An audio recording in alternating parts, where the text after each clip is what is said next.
Yo, what's up mga pare koy? Ang Meralco ngayon ay nakapaloob sa massive injury mula sa mga local hanggang sa mga import nila. Isa sa mga pinaplano nga raw ng mga to ay ang trade deal sa SMB.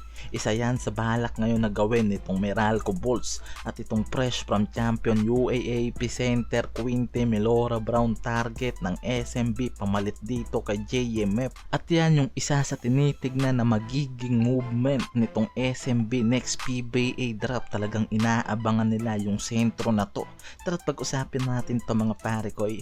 Ang Meralco ngayon ay may malaking posibilidad na gumawa nga raw ng trade deal dahil sa sunod-sunod na problema nila mula sa mga injured player na inabot nga ng injury ngayong conference. Mula nga sa 6 na local nila at hindi lang yan mga pare koy dahil halos lahat yan mga asset player ng Meralco Bulls at hanggang sa 2 import nilang si Kennedy at Mitchell na nasa injury din. So malaking problema nga ngayon yung kinahaharap ng Meralco. Ayon mismo yan dito sa head coach nila. Mula dito kila Raymond Almasan, Chris Banquero, Allen Maliksi, Brandon Bates, Holo Mendoza at ang rookie nilang si CJ Cancino, yung mga nasa injury list nila ngayon. Kaya nga kung titignan natin mga pare ko yung number sa bawat players na yan talagang napakalaking problema para sa Meralco Bulls. Kasama pa dyan itong main import nilang si Mitchell at ang substitute import nilang si Kennedy. So isa sa tinitignan nga dyan na gawing movement nitong Meralco ay magluto ng trade para maging support sa mga off-bench player nila lalo't wala pang update kung hanggang kailan nga makakabalik ang mga yan.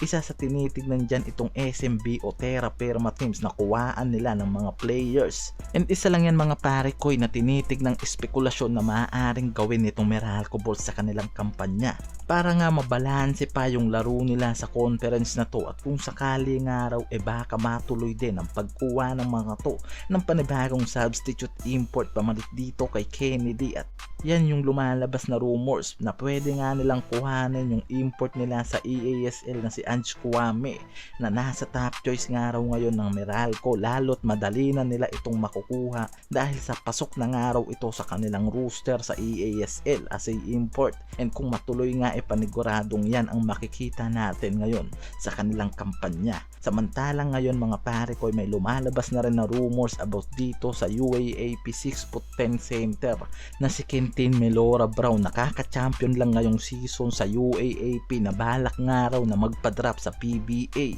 Yan yung inaasahan ngayon na makukuha bilang first overall o di kaya second overall pick ngayon. So itong si Melora Brown nga mga pare ko ay one and done contract lang sa UAAP and ibig sabihin yan isang season lang siya pwedeng maglaro sa team ng UP. Kaya malaki yung posibilidad nga raw na after nyan ngayon tumingin na nga ito sa draft ng PBA. Kaya mas lumalaki pa yung potential ngayon ng sentro na to sa kanyang kampanya sa PBA dahil available na nga ito para sa isang professional league. Itong si Melora Brown na isang 6'10" versatile center na nauugnay ngayon dito sa mga PBA teams. Walang direct na teams mga pare ko na nare-report dito kaugnay si Brown. Pero alam natin itong SMB ang isa sa mga interesadong team sa ganitong klaseng big man lalo't yung plano ng mga to sa conference nila maging isang contender team gamit yung pagiging defensive team ng mga to sa ilalim. At mas lumalakas pa yung rumors na yan dahil maaari nilang gamitin nga raw itong si Brown bilang substitute kay JMF o pwede ring maging kapalit ng araw tuluyan itong si JMF sa SMB lalo't di malabong di na rin magtagal ito dahil wala naman ng araw dapat pang patunayan ng isang pahardo sa PBA. Kaya di malabong yan yung abangan nga raw ng SMB next PBA draft.